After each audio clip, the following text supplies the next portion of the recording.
সহকর্মী ও আত্মীয় স্বজনের শোক শ্রদ্ধা ভালোবাসায় চিরবিদায় নিলেন চট্টগ্রামে বিমান দুর্ঘটনায় নিহত পাইলট আসিম জাওয়াদ। আজ রাষ্ট্রীয় মর্যাদায় মানিকগঞ্জে নানার কবরে তাকে দাফন করা হয়েছে।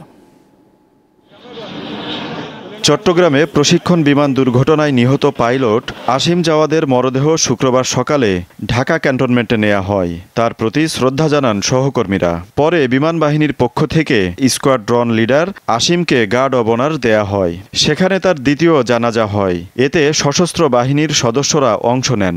ইজেকশন হয়েছে, আমি বুঝতে পারছি হয়তোবা সে বেঁচে যাবে, কিন্তু আল্লাহ আর ওকে নিয়ে যাবে এইভাবে।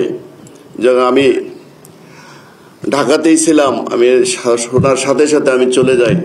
আমি যে ওকে যখন দেখি আমি বুঝতে পারছি তখনই আমার জন্য কি অপেক্ষা করছে। দুপুরে একটি হেলিকপ্টারে জাওয়াদের মরদেহ মানিকগঞ্জে তার পৈতৃক বাড়িতে নেওয়া হয়। তাকে শেষবারের মতো দেখতে অপেক্ষা করছিলেন স্থানীয়রা।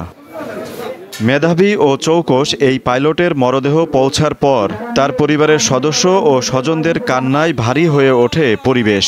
বাদ জুমা মানিকগঞ্জ শহীদ মিরাজ তপন স্টেডিয়ামে বিমান বাহিনীর এই কর্মকর্তার তৃতীয় জানাজা হয়।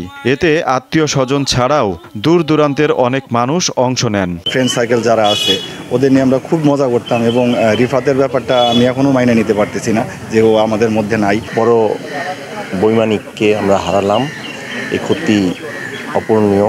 এরপর মানিকগঞ্জ শহরের সেওতা কবরস্থানে নেওয়া হয় মরদেহ। সেখানে রাষ্ট্রীয় গার্ড অব অনার দেয়া হয়। এ সময় বিমান বাহিনীর কর্মকর্তারা উপস্থিত ছিলেন। স্কোয়াড্রন লিডার আসিম জাওয়াদকে তার নানা মরহুম মোহাম্মদ রৌফ খানের কবরে দাফন করা হয়েছে। আজিজুল ইসলাম, দীপ্ত, বার্তা কক্ষ।